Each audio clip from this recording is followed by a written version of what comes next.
Good morning. My name is Rajeev Agarwal and I'm a pediatrician at Agarwal Pediatrics. We have a very special guest who I will be interviewing today.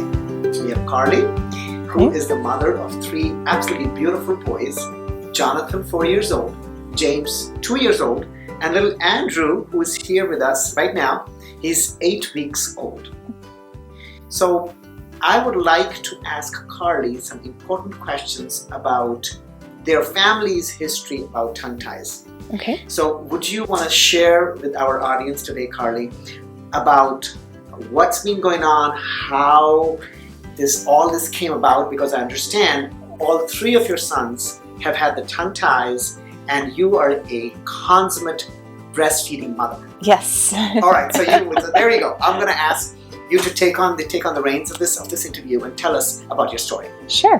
When my first was born about 4 years ago, we had a lot of pain with breastfeeding, and we were told kind of just wait and see how it happened. And as his jaw grew, and finally at 8 weeks, we said we can't do it anymore. And so we came to you, and you helped us by releasing his tongue, and it was an immediate improvement with him, and it was amazing.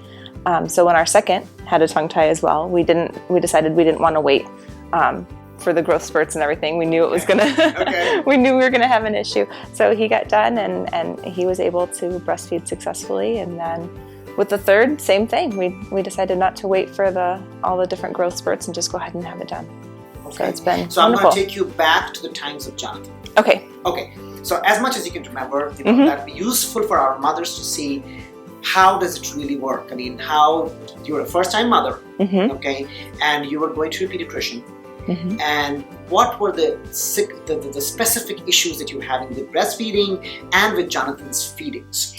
Well, he would nurse. I think I used to use an app that would clock how long, and he would actually be on the breast for about 10 and a half or 11 hours a day, actually sucking, which made it impossible to do anything else. Right. And just a lot of pain almost the entire time with that. So, but we were really committed to breastfeeding, and we really wanted to keep going. So we were working with Low Leche League and with a lactation consultant, both of whom suggested that we get a little bit more assistance and make sure that we had his tongue taken care of. Great. So now, if you remember, was the latch shallow? Yes. So he had nursing blisters the whole time. He was holding on with his lips, a really shallow latch. But he made up for it because he sucked so long. Luckily, he was so insistent that we didn't have to go to formula or anything. Great. But for the 8 weeks that you were in pain, did your milk supply sustain itself, or it kind of went down? How did the milk supply do? I was fortunate in that I've always kind of had an oversupply. So, and because he was on the breast and stimulating so much, he got enough milk. And so then with the second, because the same thing, we were able to sustain because I had enough of a supply. Right. I think if I had been unfortunate, we would have definitely had to supplement because it took him so long to get out what he needed.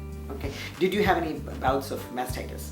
I did. With Jonathan, I did, and then with Andrew, I did. With James, I was fortunate that I didn't need to. Yes. So you've had a couple of episodes of mastitis. Okay. All right. So how did you? So you went to a pediatrician, of course. And did you address it with them? I did. Each of them has had a different newborn pediatrician, just the way that the office has worked. But all of the pediatricians have said, no, it's not severe. You know, they can't tell. It wasn't the traditional where you see just a membrane connecting to the lower gum line. So they kind of just said, no, wait and see, and we'll go from there. So at the time of Jonathan, you decided to wait for about 8 weeks, and then you got a lactation consultant involved. Yep. And what did the lactation consultant tell you? She said, no, he's definitely tongue-tied. Okay. We needed to seek further help. Okay. So. And did it tear you apart? Your pediatrician was telling you something else, lactation consultant was something else, and who was really hurting was you and Jonathan. Right. Well, and that's probably why we waited so long as well. But in the end, we knew that we needed to do something. If we were going to continue breastfeeding, we had to do something. Okay, so you felt like for continuation of breastfeeding, something had to change. Yes. And then you took the advice of the lactation consultant and you said, okay, I'm going to get the tongue evaluated and get the tongue tie procedure done. Yep. Okay, so now, if you may remember, how long did it take you to feel good about the breastfeeding experience once the tongue tie was released? With Jonathan, it was immediate. In the office afterwards, the first time he nursed was an immediate relief of the pain. So it was, we knew we made the right decision right away. Okay, good, Yeah. good. And after that, you continued to breastfeed for how long? With him, 17 months. Wow. Because Incredible. I was pregnant with my next one and started getting a lot of contractions, so we decided to stop. Okay, so that the reason for stopping the breastfeeding second with Jonathan was because you're pregnant and things were not working out with your second pregnancy because of that. Well, the baby was never in any harm. I just was getting really uncomfortable with the contractions. So, sure. Yeah. Great. Otherwise, you might have even continued the longer. Yes, absolutely. So at that time, there was no pain. He was thriving well. Mm-hmm. Yep.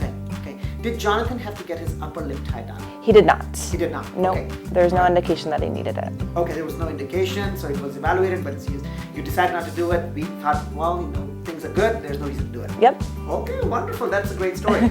That is a wonderful story. Yes. So now comes Mr. James. Yes. All right, so tell me about the story with Mr. James. James was much younger when we decided to do it. I think he was only about 2 weeks old. Okay. And same thing. We had a lot of pain. I actually got a little bit more injured with him than I was with Jonathan. I actually had a lot of bleeding. You had bleeding? Yes, with him. So we knew we needed to have it done, and we got it done much earlier with him. Okay. Lovely. All right, so then comes Mr. Andrew. Yes. So tell us about your experience with Mr. Andrew's breastfeeding. Well, we had a lot of pain with him as well, but we were anticipating it after having two boys with tongue tie. We knew that we were going to have an issue. We decided to wait a little bit longer than with James, but not as long as we did with Jonathan. Kind of split the difference there with when we decided to do the procedure. Okay. So. And how has he done? He's done great. He has, no pain, and he took only a few days to heal up, and he's doing great. That is wonderful. So now for Andrew, you decided to do the upper lip procedure. Yes. Because he was... He's very gassy. Okay. And has a lot of reflux. Okay. And we thought he might be more comfortable if we were able to do it. Okay. So now I understand he just had the procedure done. Yes. How long has it been? What time is it? It's been only, 20, 30 minutes since it? Minutes back. Okay. So now, right after the upper lip tie procedure, how was your experience with the latch that he got? Well, to be honest, I thought I didn't have pain before, and then he latched, and I realized maybe I did have some pain. Yes, we are thrilled. That's good. That's very good. That's very good. So now I want to ask you a couple more other questions. Sure. What message, what suggestions do you have for them so that they can sieve through all this information and come with a good feeling about making the right decision for their child? I think a lot of it comes down to your mom instinct. If something's wrong, you probably know something's wrong, and you need to work to get it fixed. Yes. And if you don't trust your mom instinct, I think you need to talk to your mom friends.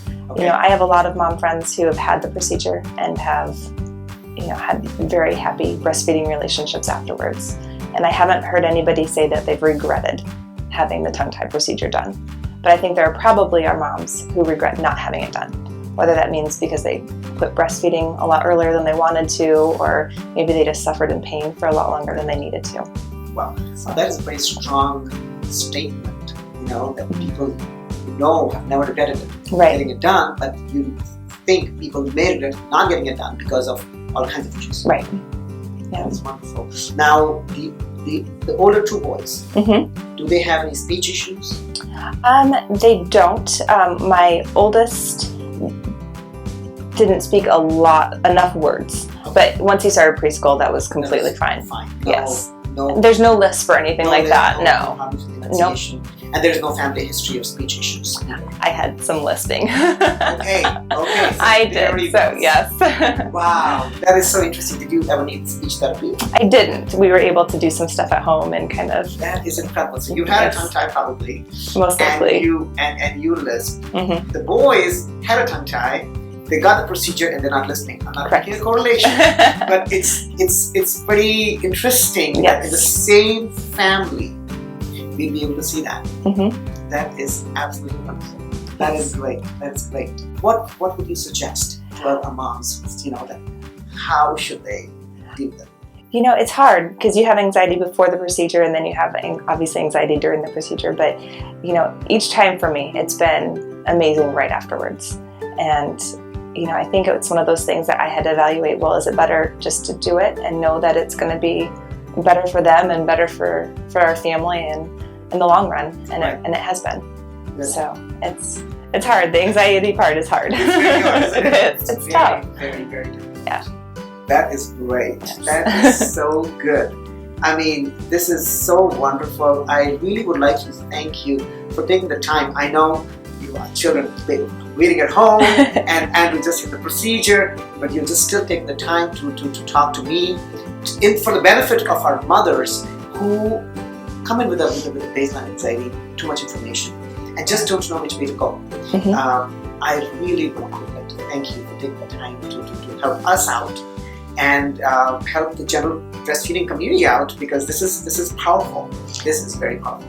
Well, we really appreciate you. You've changed the breastfeeding relationship in our family. Our first got 17 months, our second got 19 months, and who knows how long he'll get. So that's amazing wonderful for them, and it's because of you. So thank you.